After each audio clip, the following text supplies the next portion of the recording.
1930 سے 40 کے دوران نازی جرمنی میں عام لوگوں میں لاکھوں ریڈیو سیٹس تقسیم کیے گئے۔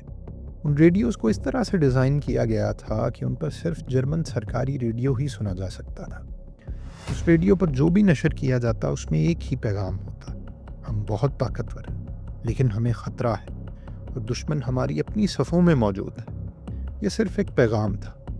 آغاز میں اس کا کوئی خاص اثر نہیں ہوا، لیکن کچھ سالوں بعد لوگوں کو ایک دوسرے میں دشمن نظر آنے لگے۔ ہمسائے ایک دوسرے کو قتل کرنے لگے اور دنیا کی سب سے مہذب قوموں میں سے ایک تباہی کی نظر ہو گئی۔ اس تباہی کی وجہ جہالت نہیں تھی، اس کی وجہ تھا propaganda. Und der Führer im Retter und Schöpfer dies Britannica کے مطابق پروپیگنڈا معلومات، حقائق، دلائل، افواہوں، نامکمل سچ یا جھوٹ کو استعمال کر کے پبلک اوپینین پر اثر انداز ہونے کا نام ہے، یعنی لوگوں کو ہمیشہ اپنے حق میں رکھنا، چاہے اس کے لیے بڑے سے بڑا جھوٹ بولنا پڑے۔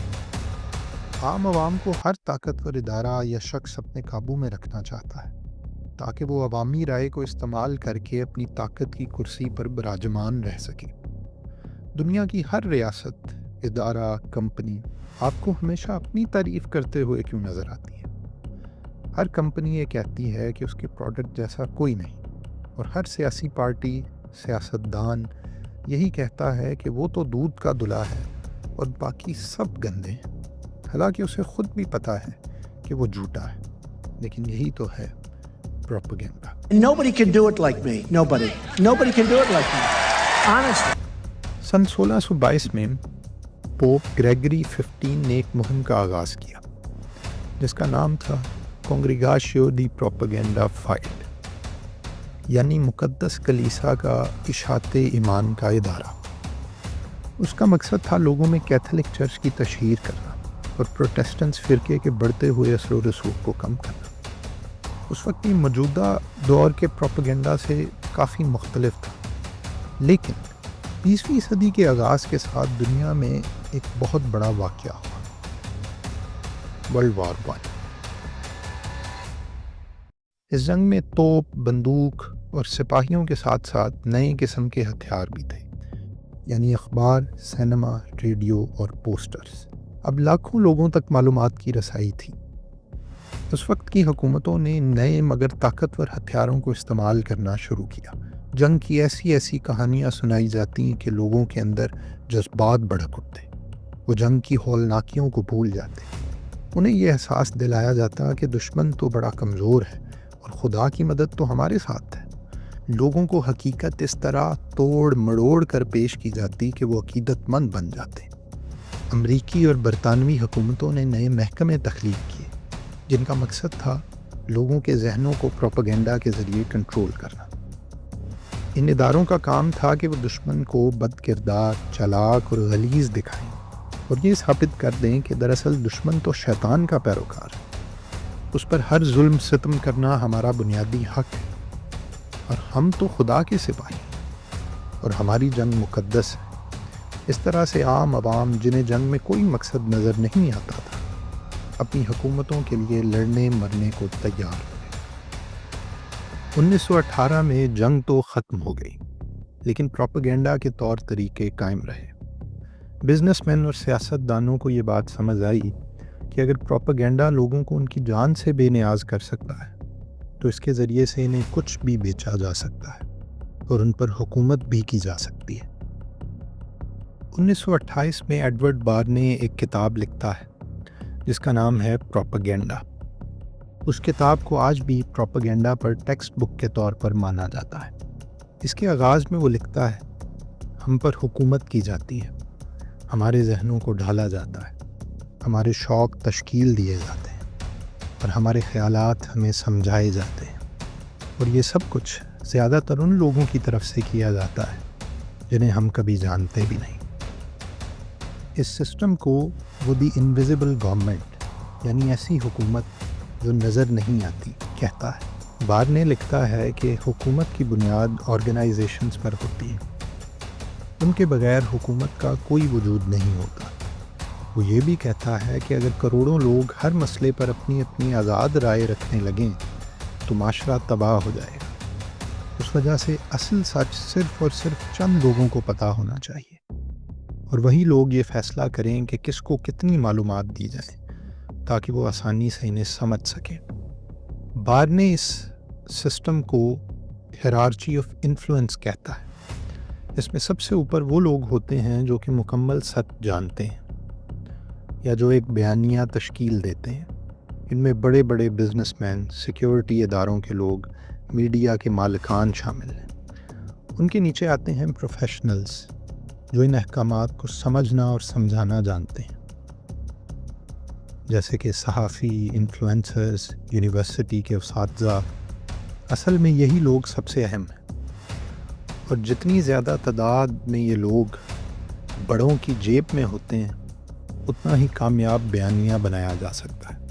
اور آخر میں آتی ہے عوام، جنہیں یہ سب لوگ مل کر یہ بات سمجھاتے ہیں کہ اگر وہ یہ باتیں نہیں مانیں گے تو ان کی جان کو خطرہ ہو سکتا ہے یا ان کی زندگیاں بھی تباہ ہو سکتی ہیں۔ بارنے کہتا ہے کہ پروپیگنڈا کوئی بری چیز نہیں، بلکہ اس کے ذریعے ہی معاشرے کو قابو میں رکھا جا سکتا ہے، اور اس طرح تو لوگ فرما بردار رہتے ہیں۔ بارنے نے جنگ کے دوران یہ سیکھا تھا کہ لوگوں کو حقیقت اتنی آسانی سے سمجھ نہیں آتی، کیونکہ حقیقت کمپلیکس ہوتی ہے، لیکن اگر انہیں کوئی بات آسان کر کے سمجھائی جائے، چاہے وہ جھوٹ ہی کیوں نہ ہو، تو اس پر یقین کرنے لگتے ہیں۔ اگر کوئی شخص کسی بات کو لوگوں کے دلوں تک پہنچانا چاہتا ہے تو آئیڈیاز کو ایموشنز کے ساتھ لنک کر دیا جائے، جیسا کہ حب الوطنی، خوف، فخر یا ملکیت۔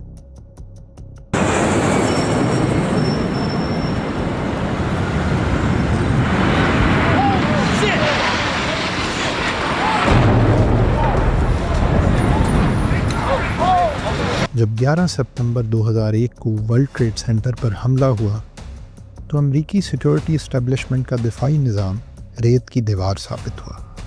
امریکی عوام، جسے اپنے سیکیورٹی نظام پر بڑا فخر تھا، اور اسے تو یہ بات سمجھائی گئی تھی کہ دنیا کی کوئی طاقت اس پر حملہ نہیں کر سکتی۔